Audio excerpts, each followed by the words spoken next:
going to win this battle with the lumberjacks. That's coming up next. I'm putting my money on Clayton.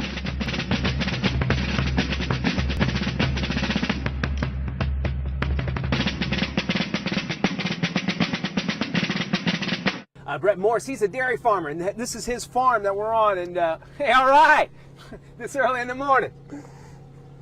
Hey, we got to make cattle. That's right. We got to make some beef. Of course, LeBron bringing a lot of success to Cleveland, but just not enough. Not quite enough. Not quite enough success.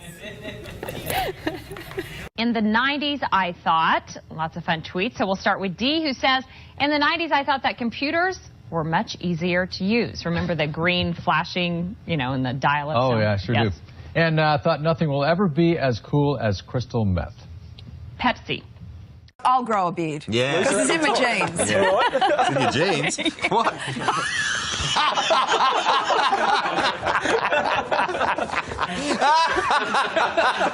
wasn't going to find it. No, you weren't going to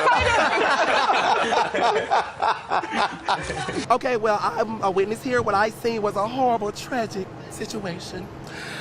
The guy was coming down, and I guess the police was trying to do a stop point. The man said, no, not today, and they began to race behind each other like cats and dogs. The police officer got behind the man, and the police car just twisted around like a tornado, girl, and the Lord just shook it up, and the man just got injured. His head went to one side, and his body went to the other side, and girl, he hit the pole, and now the result is this police officer don't know if his life is going to continue to make it, or he going to just tap out. Lord be with this young man. He need a blessing. I was actually going to buy me a piece of burger from Burger King, and I just stopped right in the middle because my hunger just went away. Because when I seen that accident, girl, I just began to be nosy, and I just had to just understand that somebody was experiencing this difficulty moment that was just not, ma'am, I just cannot bear to continue to talk.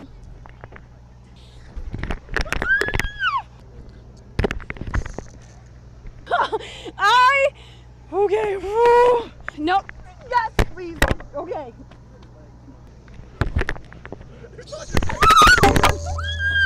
On May 17. But police say the investigation into who shot who and how many of the 9, if any. People in Antioch acting like they never seen fire before. Come on, fam, my hot box is thicker than the smoke will ever be. Story this morning. Now here's Charlotte with more on the situation in Greece. Ed Miliband's too good for this fucking country, to be honest. No, you can't swear on daytime television. He shot 17 over, missing the cuts with a 40 over next. Actually holding up. Thanks. Get my way.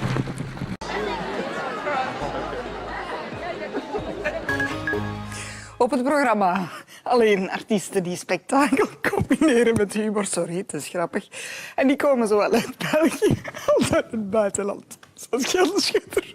So in Luton, for example, more than half of pupils speak English as an additional language. Here in Peterborough, it's 39%, but in central Bedfordshire, the figure is much, much lower. Just 5%. Well, Tom may have been disappearing in his report there. I'm very pleased to say he's reappeared in the studio. Now, in the past few weeks, the SPCA has been receiving calls. Sorry about that. Hi. Have a nice day. Thank you. Sorry about that. Will they trade it? What has the departure of David West done to the team's plans? I gotta like that on live TV, huh? The Pacemates enjoying some free airtime. Boy, where was I? Wow. New NBA rules. This is no longer a foul.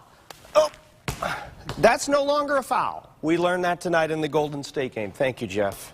Actually, you should have come down and hacked me a little harder. You should have taken a saw and sawed off my arm.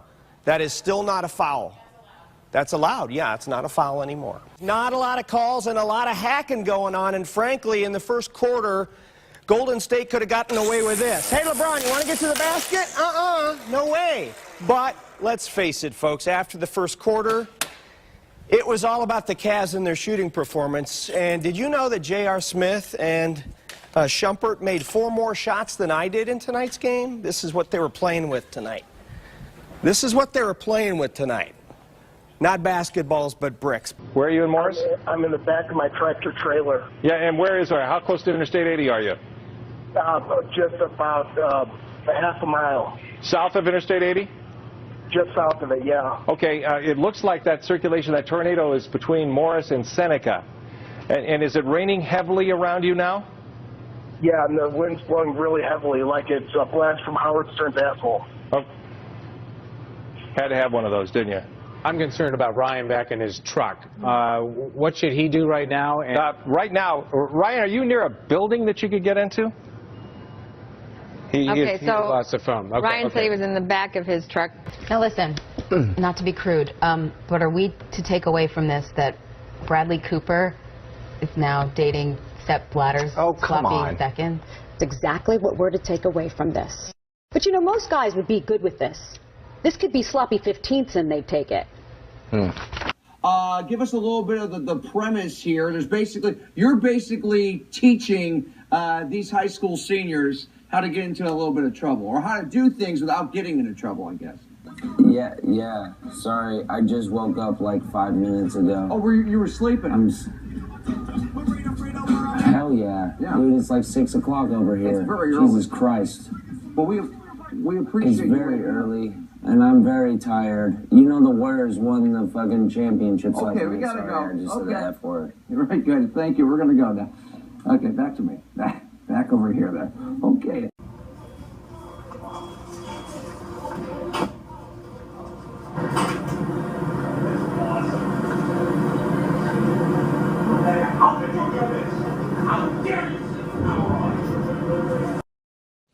Yeah, we're good.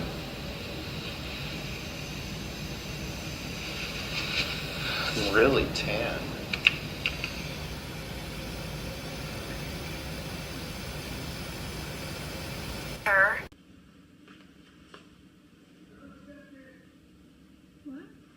What? Oh, you can just step in. He's gonna check your shot. Oh, okay.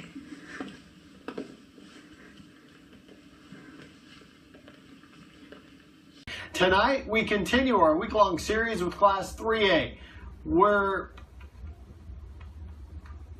Wait for me on the prompter there. Sorry. All right, I think we had a little technical issue there. Pretty obvious. Eyewitness News starts right now.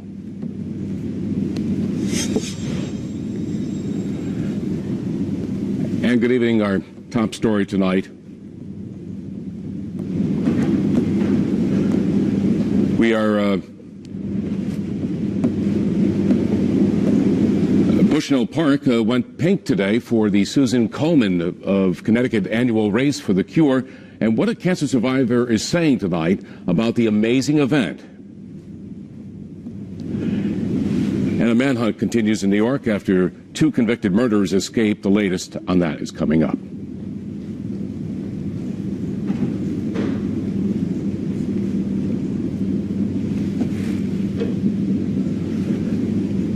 Now to a 5 Cares event, an overwhelming show of support as thousands take part in the Susan Komen Connecticut Race for the Cure in Bushnell Park this morning. The annual event helping those battling breast cancer and celebrating survivors.